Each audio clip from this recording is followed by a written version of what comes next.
Hola, soy la doctora Emily Nelson Maher del Brigham and Women's Hospital. Voy a demostrar la técnica apropiada para la intubación endotraqueal. Se revisarán indicaciones, contraindicaciones, equipo y posición y técnica correcta, así como las complicaciones potenciales de este procedimiento.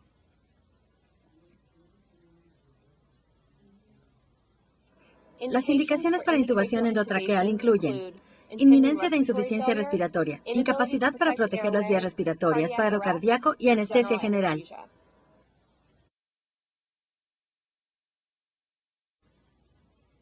No existen contraindicaciones absolutas para la intubación endotraqueal, con la excepción de pacientes en quienes existe una directriz de no intubar. Las contraindicaciones relativas incluyen sospecha de intubación o ventilación difíciles, lesión traqueal, facial o cervical, tumoraciones traqueales.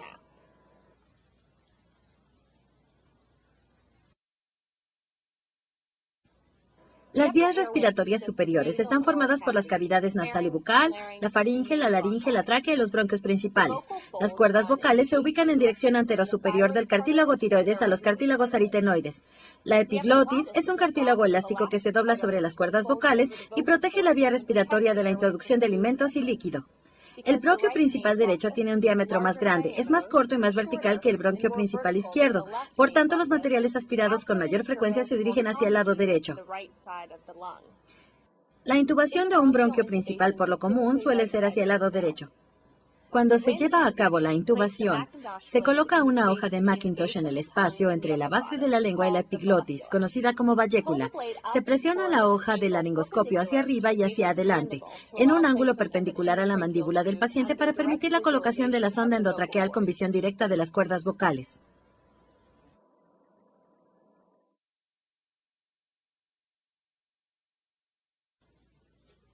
A continuación se revisan los pasos específicos necesarios para la intubación endotraqueal. Es importante identificar los factores que podrían indicar una ventilación o intubación difíciles. Para determinar si existían dificultades para la ventilación, se investiga mediante anamnesis lo siguiente: antecedentes de ventilación difícil, ronquidos o apnea obstructiva del sueño, tumoraciones en la vía respiratoria. Varios datos de la exploración física pueden indicar que podrían existir dificultades para ventilar a un paciente: individuos mayores de 55 años, pelo facial, falta de dentadura, obesidad, cuello grueso o anatomía anormal del cuello. Los pacientes que son difíciles de ventilar se encuentran en alto riesgo de presentar dificultades para la intubación. Muchos de los antecedentes en la exploración física que predicen una intubación difícil son diferentes a los que son de importancia para la ventilación, aunque poseen importancia similar. Para determinar si el paciente presenta dificultades para la intubación, se investiga lo siguiente: antecedentes de intubación difícil, de apnea obstructiva del sueño, de lesión, dolor o disminución del arco de movimientos de la columna cervical, antecedente de traumatismo o cirugía facial o de cuello, tumoraciones faciales, cervicales o del mediastino, antecedentes de radiación del cuello, trastornos de la articulación temporomandibular, antecedentes de síntomas obstructivos, como presencia de ronquidos, dificultades para la deglución, disfonía, estridor o dificultades para respirar en decúbito dorsal. Varios datos en la exploración física pueden predecir si habrá dificultad para la intubación de un paciente. Calificación de Mallampati, abertura bucal, extensión del cuello, distancia tiroidomentoniana, protusión anormal de la mandíbula, individuos mayores de 55 años de edad y obesidad. La calificación de Mallampati es un método utilizado para predecir intubaciones difíciles. Cuando se valora con la calificación de Mallampati, el médico le pide al paciente que abra la boca y que saque la lengua. La calificación se basa en la anatomía bucal. Una calificación 1 de Mallampati se da a aquellos casos en que la úvula, el paladar blando y los pilares se visualizan por completo. Con la calificación 2 de Mallampati se observa el paladar blando y parte de la úvula. En la calificación 3, solo se visualiza el paladar blando y la base de la úvula, mientras que con la calificación 4 únicamente se observa el paladar duro. Una calificación 4 en la escala de Mallampati se asocia con alto riesgo de intubación difícil. La distancia tiroidomentoniana se define como la distancia entre el mentón y la escotadura tiroidea cuando el paciente se encuentra con extensión completa de cuello.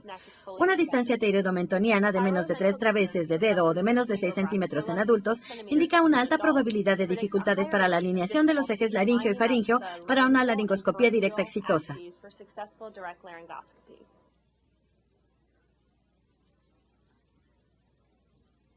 Es importante contar con todo el equipo antes de intentar la intubación. Para vías respiratorias sin complicaciones, el equipo básico incluye guantes no estériles, lentes protectoras, equipo de venoclisis permeable para la administración de fármacos para la inducción y fármacos de urgencia, relajantes musculares, equipo para aspiración de secreciones o de sangre, monitores estándar que incluyan trazo electrocardiográfico, oximetría de pulso, manguito para medición de presión arterial, una fuente de oxígeno fiable de alta presión, bolsa y mascarilla para ventilación manual, mascarilla facial para ventilación asistida o después de la intubación, cánula bucal para la ventilación de las vías respiratorias, sondas endotraqueales apropiadas de las cuales se debe contar con diversos tamaños, jeringas para inflar y para probar el manguito de la sonda endotraqueal, mangos y hojas de laringoscopio, hoja curva de Macintosh y hoja recta de Miller de varios tamaños, detector de CO2 al final de la expiración, estetoscopio, cinta adhesiva para fijación de la sonda, mascarilla laringea en casos de incapacidad para ventilar o intubar al paciente, con diversos tamaños, y estilete. El estilete se introduce en la sonda endotraqueal y se dobla para facilitar el paso de la sonda a través de las cuerdas vocales. Además, es importante asegurar que el estilete no rebase el borde de la sonda endotraqueal a fin de evitar lesiones traqueales.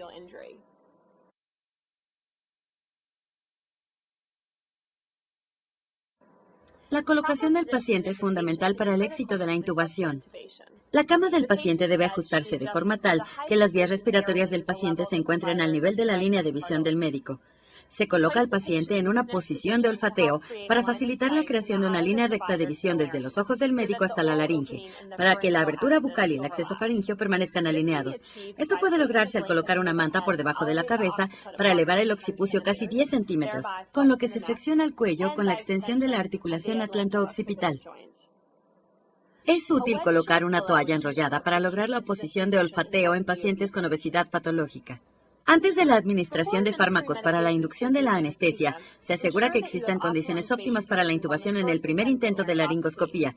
Es importante optimizar la posición del paciente, verificar el equipo, el acceso y preoxigenar al paciente antes de la inducción anestésica.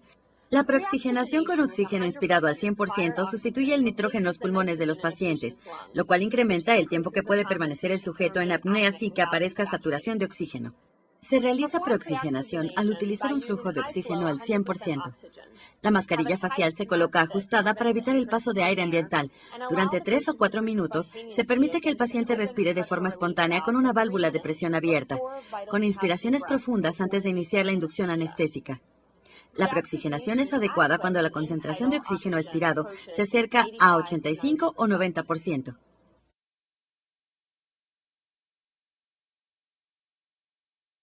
Antes de intentar la intubación endotraqueal, un médico debe ajustar la mascarilla facial para ventilación, lo cual constituye el paso más importante en el control de las vías respiratorias. Si puede proporcionar ventilación con éxito mediante una mascarilla, se continuará la ventilación y la oxigenación en caso de intubación difícil hasta que personal con mayor experiencia realice la intubación endotraqueal. Si el paciente está consciente, es necesario administrar fármacos de inducción anestésica antes de intentar la ventilación con mascarilla y la intubación. Para una técnica apropiada de ventilación con mascarilla, se sitúa el pulgar izquierdo sobre el conector y el dedo índice por debajo del colector sobre la mascarilla. Se coloca la punta de la mascarilla en forma de gota al nivel del puente nasal. Se sostiene con firmeza la mandíbula con el tercero y cuarto dedos de la mano izquierda. El borde inferior de la mascarilla debe colocarse entre el labio inferior del paciente y la barbilla. Se coloca el dedo meñique por debajo de la mandíbula y se utilizan el tercero, cuarto y quinto dedos para presionar la cara del paciente contra la mascarilla, en lugar de hacer presión sobre la mascarilla contra la cara del paciente. Esta técnica de elevar la cara del paciente hacia la mascarilla ayuda a elevar las estructuras faríngeas y las partes blandas para crear una abertura para el oxígeno a fin de que se desplace de la boca a la laringe. Se ajusta la presión de la válvula y se comprime la bolsa para efectuar la ventilación del paciente con el objeto de mantener presiones máximas en las vías respiratorias inferiores de 20 a 25 milímetros de mercurio. La válvula para alivio de la presión debe estar parcialmente cerrada para crear suficiente presión en el sistema y efectuar la ventilación con mascarilla. Se valora si es adecuada la ventilación con mascarilla al observar la elevación del tórax, los ruidos respiratorios, el volumen corriente y la capnografía. Si no es posible ventilar al paciente, es importante solicitar ayuda de inmediato y preparar la colocación de una mascarilla laríngea. El objetivo de la laringoscopía directa es visualizar las cuerdas vocales a fin de colocar la sonda endotraqueal a través de las cuerdas sin causar traumatismos. Una vez que se han administrado los fármacos para inducción anestésica y se determinó que la ventilación con mascarilla es adecuada, es muy útil la administración de un relajante muscular como succinilcolina para la visualización óptima de las cuerdas vocales. Recuerden estas contraindicaciones importantes para la administración de succinilcolina: antecedentes familiares o personales de hipertemia maligna, hiperpotasemia, quemaduras, lesiones por aplastamiento, lesiones de neurona motora superior, inmovilización prolongada, miopatía, lesión cranoencefálica cerrada, lesión del globo ocular. Se utiliza la mano derecha para mantener la boca abierta. Se coloca el pulgar derecho en la esquina inferior derecha de la boca del paciente sobre los molares inferiores. Se sitúa el dedo índice en la esquina superior derecha de la boca sobre los molares superiores. Los dedos deben extenderse para lograr una abertura máxima de la boca. Se sujeta el laringoscopio con la mano izquierda en el punto donde la base de la hoja se une con el mango, con el pulgar apuntando hacia arriba sobre el mango del laringoscopio. Cuando se introduce una hoja Macintosh o curva, se coloca el laringoscopio en el lado derecho de la boca y se desplaza la lengua hacia el lado izquierdo. No se inclina la muñeca cuando la hoja del laringoscopio se encuentra en la boca, porque esto puede ocasionar lesión en los dientes. En lugar de esto, una vez que el laringoscopio se encuentra en la boca, se aplica presión hacia arriba y adelante en un ángulo perpendicular a la mandíbula. El objetivo es colocar la hoja del laringoscopio en la bayécula, que es la depresión entre la epiglotis y la lengua. Si la posición es correcta, se observarán dos cuerdas vocales de color blanquecino por debajo de la punta de la epiglotis, que tiene forma curva y es de color rosado. Si las cuerdas vocales no son visibles, quizás sea necesario colocar el laringoscopio con mayor profundidad o desplazarlo hacia atrás en dirección a una ubicación más superficial. Se debe aplicar suficiente fuerza perpendicular a la mandíbula del paciente para observar las cuerdas, pero no es apropiado inclinar la muñeca para usarla en forma de palanca porque no mejorará la precisión y pone al paciente en riesgo de una lesión dental. Además, es necesario verificar que los labios del paciente no se encuentren entre el laringoscopio y los dientes, a fin de evitar heridas o lesiones en el labio. La hoja recta es útil en pacientes con laringe anterior o con epiglotis laxa, lo cual se observa a menudo en niños pequeños. Cuando se utiliza una hoja recta o de Miller, se introduce el laringoscopio en el lado derecho de la boca del paciente y se desplaza la lengua hacia la izquierda. Se hace avanzar el laringoscopio al pasar la punta de la epiglotis y se aplica presión hacia arriba y adelante en un ángulo perpendicular con respecto a la mandíbula. La hoja de Miller debe colocarse detrás de la epiglotis y se utiliza para desplazar la epiglotis fuera del campo visual. Por tanto, solo se observarán las cuerdas vocales. La hoja de Miller debe colocarse entre dichas cuerdas y la epiglotis en lugar de entre la bayécula y la epiglotis, como ocurre con la hoja de Macintosh. Una vez que se observan las cuerdas vocales, el estilete y la sonda endotraqueal se hacen avanzar a través de las cuerdas vocales. Es importante retirar el estilete una vez que la sonda ha pasado a través de las cuerdas. Si el estilete rígido se hace avanzar mucho, puede producirse una lesión a la tráquea. Una vez que el estilete se ha retirado, el manguito de la sonda endotraqueal se infla con la cantidad mínima de aire para evitar fugas cuando se utiliza la ventilación con presión positiva. Los médicos lograrán diferentes visiones de las cuerdas vocales con base en su nivel de habilidad para la laringoscopía y dependiendo de la anatomía del paciente. La adición de grado 1 de las cuerdas ocurre cuando el médico puede observar la totalidad de la abertura glótica, incluida la totalidad de las cuerdas vocales. En la visualización de grado 2 se observa la cara posterior de la abertura glótica, incluidos los cartílagos aritenoides. En la visualización de grado 3 se observa solo la punta de la epiglotis. Y en el grado 4 se observa solo el paladar blando, que indica una intubación potencialmente difícil. Si la visión de las cuerdas es subóptima, se utilizan métodos de rescate. A menudo es necesario aplicar presión hacia atrás, hacia arriba y hacia la derecha sobre la tráquea para mejorar la visión. Si el médico puede visualizar la vía respiratoria con imágenes de grado 2 o 3, pero no puede colocar la sonda endotraqueal, se considera el uso de un estilete o un dilatador. El dilatador es un estilete largo de plástico con un extremo curvo dirigido en sentido anterior. Si las cuerdas no se observan bien, es importante ventilar al paciente con mascarilla mientras se solicita ayuda y se valora el uso de dispositivos alternativos. No debe repetirse la laringoscopía directa porque puede causar traumatismos y edema en las cuerdas vocales. Las estrategias incluyen la colocación de una mascarilla laríngea, intubación con un broncoscopio de fibra óptica o una cricotiroidotomía de urgencia que no se verá aquí. Para confirmar que la sonda endotraqueal se encuentra en la tráquea y no en el esófago, se verifica la presencia de condensación en el interior de la sonda, la elevación del tórax, los ruidos respiratorios y la concentración de dióxido de carbono al final de la expiración. Se confirma que los ruidos respiratorios sean iguales en ambos lados porque los ruidos ausentes o disminuidos en el lado izquierdo indican la intubación del bronquio principal derecho. Después de una intubación endotraqueal exitosa, es importante usar cinta adhesiva o fijador de sonda endotraqueal para asegurar la vía respiratoria.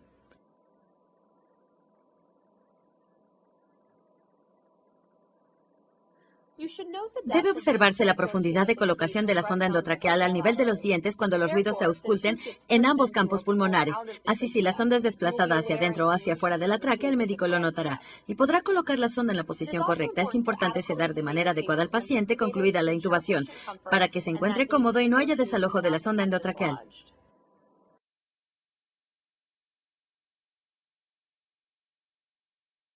Varias complicaciones potenciales se relacionan con la intubación endotraqueal. Estas incluyen posición inadecuada de la sonda endotraqueal, por ejemplo, la intubación del esófago o del bronquio principal derecho. Traumatismo de las vías respiratorias, por ejemplo, heridas en labios o lengua, disección retrofaríngea, rotura dental, faringodinia, edema de las vías respiratorias, parálisis de las cuerdas vocales, lesión traqueal o bronquial. Exageración de la respuesta simpática a la intubación, lo cual causa hipertensión, taquicardia, aumento de la presión intracraneal o intraocular. Exageración de los reflejos de la vía respiratoria durante la intubación, como broncoespasmo o laringoespasmo. Disminución de los reflejos de las vías respiratorias durante la intubación, lo cual favorece la broncoaspiración. Compromiso hemodinámico secundario a la administración de fármacos hipnóticos. Y por último, intubación o ventilación fallidas que producen hipoxia o hipercarbia. En resumen, los pasos críticos para la intubación endotraqueal son los siguientes. Realizar una anamnesis y una exploración física adecuadas, lo cual evitará intubación o ventilación difíciles. Contar con el equipo apropiado, colocar al paciente de forma apropiada, preoxigenar con oxígeno inspirado al 100% en pacientes conscientes, administrar fármacos para inducción anestésica y relajantes musculares, colocar la punta de la hoja curva del laringoscopio en la vallécula para observar las cuerdas vocales por debajo de la epiglotis. Una vez que se observan las cuerdas vocales, se hace avanzar el estilete y la sonda endotraqueal a través de las cuerdas vocales y se infla el globo de la sonda. Se confirma la posición apropiada de la sonda endotraqueal y una vez que ésta se ha confirmado, se fija la sonda. Si se encuentran dificultades para ventilar a un paciente con bolsa y mascarilla, se solicita ayuda de inmediato. Gracias por su atención a este video de Harrison.